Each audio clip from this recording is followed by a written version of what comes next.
Hello everyone, आज हम start करेंगे chapter 4 of class 9th linear equation in two variables.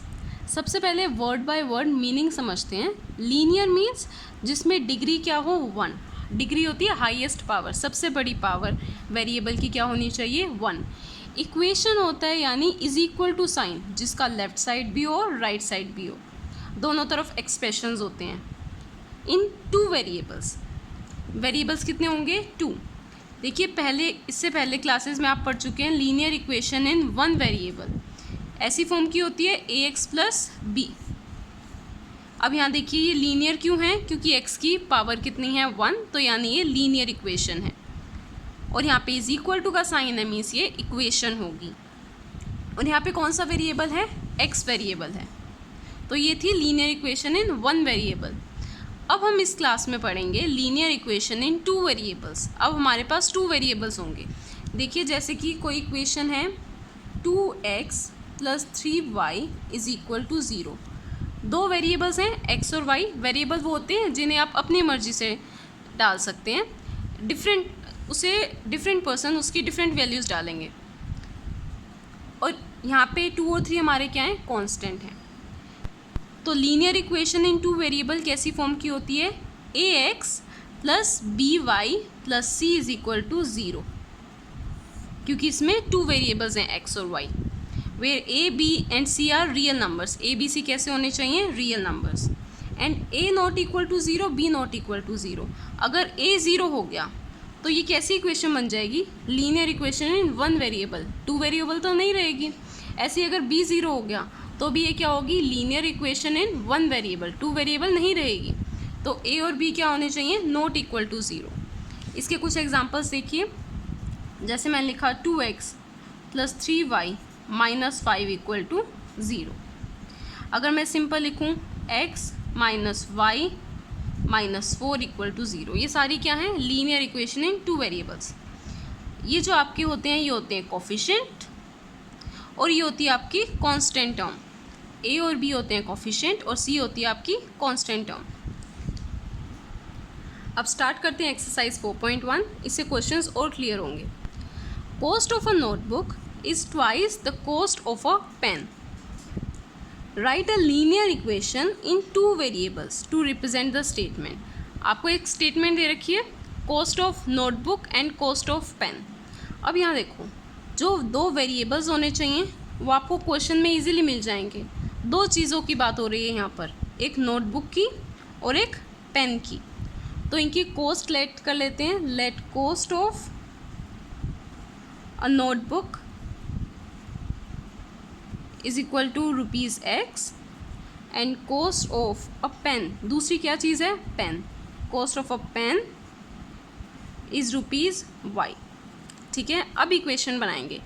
Cost of notebook, cost of notebook क्या है आपके पास, x, तो यानी x इज यानी इज इक्वल टू का साइन लगा दीजिए। Is twice, twice means 2 times, 2 गुना, 2 multiply the cost of pen. What is cost of pen, y, so 2 times y। आप इसको 2 मल्टीप्लाई y लिख सकते हैं, वो भी क्या होगा 2y। तो हमारी इक्वेशन क्या बन जाएगी, अकॉर्डिंग टू क्वेश्चन आपने देखा cost of notebook, cost of notebook क्या है x, इज यानी is equal to sign, twice means 2 times cost of pen. What is cost of pen, y। So this is your linear equation. अब इसे हम बिल्कुल ऐसी फॉर्म में लिखते हैं, ax plus by plus c is equal to 0। Right side पे 0 होगा, बाकी सारी चीज़ें लेफ्ट साइड पे होंगी। तो इसे लेफ्ट साइड पे लेके आते हैं, x माइनस, ये राइट साइड प्लस का है तो लेफ्ट साइड क्या हो जाएगा, माइनस का, minus 2y is equal to 0। जो ये कांस्टेंट टर्म c होती है वो यहाँ पे क्या है, 0 है। नेक्स्ट क्वेश्चन देखते हैं। Express the following in the form of ax plus by plus c is equal to 0 and write a b and c। अब देखिए इसमें क्या स्पेशल है, राइट साइड 0 है, बाकी सारी चीज़ें कहाँ हैं, लेफ्ट साइड। तो जो भी राइट साइड दिखिए उसे लेफ्ट साइड शिफ्ट कर दो, तो ये क्या बन जाएगी, 2x प्लस 3y सेम। इसे लेफ्ट साइड लिखते हैं तो माइनस का हो जाएगा 9.35 बार। रिमेंबर हमने बार पढ़ा था फर्स्ट चैप्टर में। बार का मतलब ये नंबर रिपीट होगा। 9.35 बार का मतलब 5 के ऊपर बार है, यानी 5 रिपीट होगा। 3 5 5 5 up to so on, non terminating recurring numbers. अब देखिए इज इक्वल टू क्या रह गया, 0। अब आपको कंपेयर करना है ए, बी और सी। ए क्या है, एक्स का कोफिशिएंट। एक्स का कोफिशिएंट यहाँ पर क्या है, 2। सो ए इज इक्वल टू 2। बी होता है हमारा वाई का कोफिशिएंट। यहाँ वाई का कोफिशिएंट क्या है, +3। सो बी इज़ +3, या सिंपल हम लिख सकते हैं 3। अब देखते हैं सी। सी होती है कांस्टेंट टर्म, वो भी लेफ्ट साइड। कांस्टेंट टर्म क्या है, -9.35 बार। साइन बिल्कुल ध्यान से लगाना है, अगर यहाँ पर माइनस है तो आप माइनस ही लिखेंगे। सेकेंड पार्ट देखते हैं। यहाँ पे तो देखो इसी फॉर्म की है, ax + by + c is equal to 0। सारी चीज़ें लेफ्ट साइड हैं, राइट साइड क्या है, 0। तो यहाँ से कंपेयर करते हैं इसको। अगर आप कंपेयर करेंगे, कंपेयर विद स्टैंडर्ड फॉर्म क्या होती है आपकी, ax + by + c is equal to 0। अब यहाँ देखिए a होता है हमारा कोफिशिएंट ऑफ x। यहाँ पे कोफिशिएंट ऑफ x क्या है, 1। अगर आपको यहाँ कोई नंबर नहीं दिख रहा, मीन्स यहाँ पे कौन सा नंबर है, 1। सो a इज़ 1। नेक्स्ट हम देखते हैं b। b होता है कोफिशिएंट ऑफ y।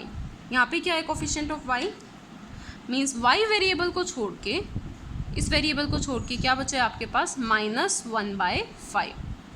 इसे लिख लेंगे b इज़ -1/5। एक बार फिर से लिख देते हैं, b इज़ इक्वल टू -1/5, क्योंकि ये टर्म क्या है, -y/5। इसे हम ऐसे लिख सकते हैं, -1/5 मल्टीप्लाई y। y के साथ क्या है, 1। कांस्टेंट टर्म c क्या है आपकी, -10। अब देखते हैं नेक्स्ट पार्ट।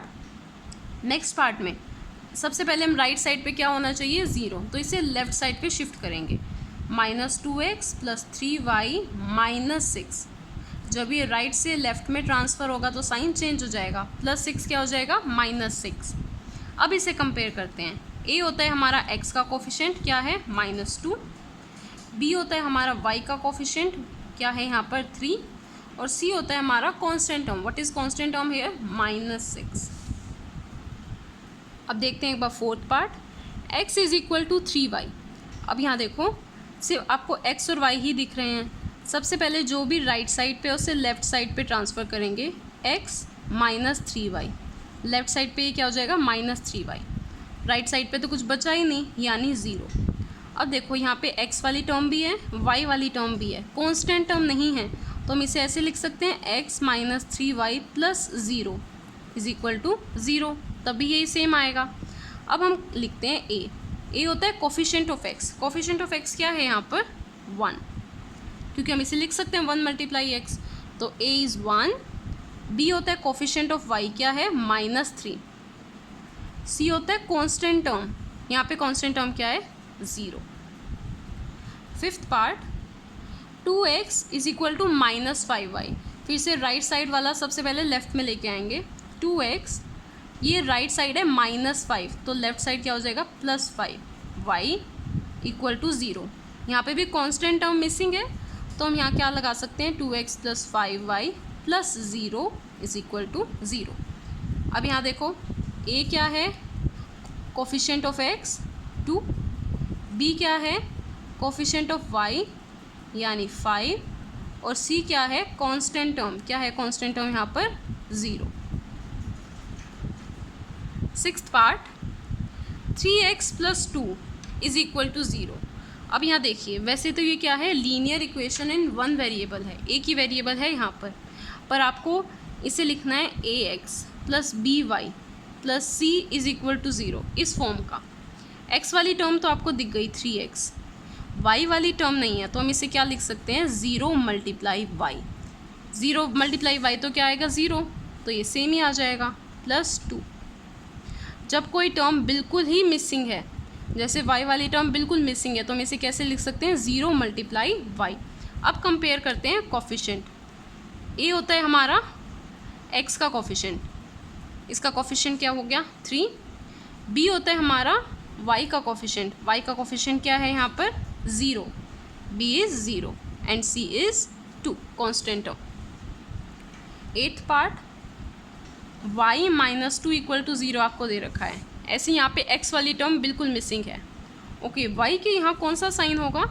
Plus sign. कोई भी साइन मेंशन नहीं है, यानी प्लस साइन है, ये प्लस है। और x वाली टर्म यहाँ पे बिल्कुल मिसिंग है, तो हम इसे कैसे लिख सकते हैं? 0 मल्टीप्लाई x, क्योंकि 0 मल्टीप्लाई x 0 ही आता है, और किसी में 0 प्लस कर लो वो तो सेम रहेगा। अब यहाँ पर हम फिर से लिखेंगे a, b and c। a क्या है यहाँ पर? 0 कोफिशिएंट ऑफ x, b होता है हमारा y का कोफिशिएंट। y के साथ क्या नंबर है? y के साथ है 1, so 1 and c constant term -2, don't forget the sign. 8th part 5 is equal to -2x। तो सबसे पहले तो जो राइट साइड है उसे हम लेफ़्ट साइड लेके आएंगे। यहाँ पे 2x प्लस का है, तो लेफ़्ट साइड पे क्या होगा? -2x। ये +5 तो सेम रहेगा, राइट साइड पे 0, क्योंकि यहाँ कुछ नहीं बचा, इसे हमने लेफ़्ट साइड पे ट्रांसफ़र कर दिया। अब देखो यहाँ पे y वाली टर्म मिसिंग है, तो इसे हम कैसे लिख सकते हैं? +0y + 5 is equal to 0। अब हो गया ये सिंपल। a होता है कोफिशिएंट ऑफ x, क्या है कोफिशिएंट ऑफ x? -2। b होता है y का कोफिशिएंट, वो क्या है? 0। एंड c होता है कांस्टेंट टर्म, दैट इज़ 5। तो आज हमने किया लीनियर इक्वेशन इन 2 वेरिएबल्स की स्टैंडर्ड फॉर्म क्या होती है, उसे कैसे हम लिख सकते हैं, इसे लीनियर इक्वेशन इन 2 वेरिएबल की फॉर्म में कैसे लिख सकते हैं। नेक्स्ट वीडियो में हम इससे आगे का डिस्कस करेंगे। Keep watching.